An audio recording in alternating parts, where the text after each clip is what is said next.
നമുക്ക് അങ്ങനെ പൊതുവായിട്ട് കണ്ടുവരുന്ന സാധനമല്ല, ഇതൊരു ഔഷധ സസ്യമാണ്. ഇതാണ് സാധനം. ഈ ഇല ഇതെല്ലാം കണ്ടിട്ടുണ്ടോ എനിക്കറിയില്ല, പേരൊന്നും എനിക്കറിയില്ല. പക്ഷേ നമ്മളെ ഒരു വൈദ്യം പറഞ്ഞിട്ട് ഞങ്ങൾ വെച്ച് പിടിപ്പിച്ചതാണ്. ഇതാ കവുങ്ങിൻ്റെ താഴെ ഇങ്ങനെ വെച്ച് പിടിച്ച് കുറേ ഉണ്ട്. ഇപ്പം ആവശ്യത്തിനനുസരിച്ച് ആൾക്കാർ കൊണ്ടുപോകുന്നുണ്ട് ഇവിടുന്ന്.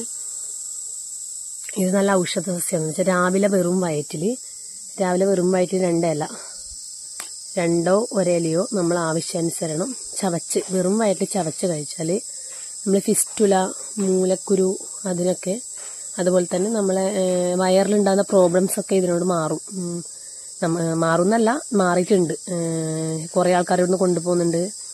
ഇവിടുന്ന് അച്ഛനെല്ലൊക്കെ യൂസ് ചെയ്യുന്ന സംഭവമാണ് ഇത്. നല്ല സാധനമാണ്.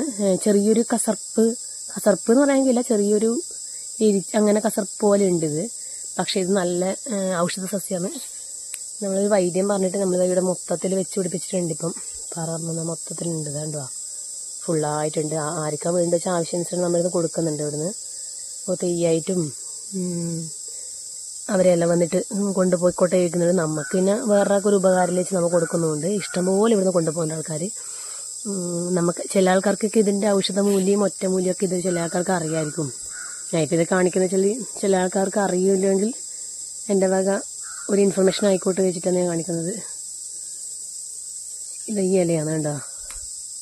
ഇതിങ്ങനെ പിടിച്ചിട്ടത് ഇങ്ങനെ കഴിച്ചാൽ മതി. അത്രയും ഔഷധ ഗുണമുള്ള സസ്യം ഇത്. നമ്മളെ തൊടിയിൽ തന്നെ ഒരുപാട് സാധനങ്ങളുണ്ട്, നമുക്കൊന്നിനെ കുറിച്ച് അറിയത്തില്ല. ഇതിൻ്റെ പേരെനിക്കറിയില്ല, പേരെന്തോ പറഞ്ഞിനവർ, എന്നാന്ന് ശരിക്കും എനിക്ക് ഓർമ്മയില്ല. ഒട്ടുമിക്ക ആൾക്കാർക്കും ഇതിൻ്റെ പേരറിയുമെന്ന് എനിക്കറിയില്ല, വീട്ടിലുണ്ടാവും തോന്നുന്നു.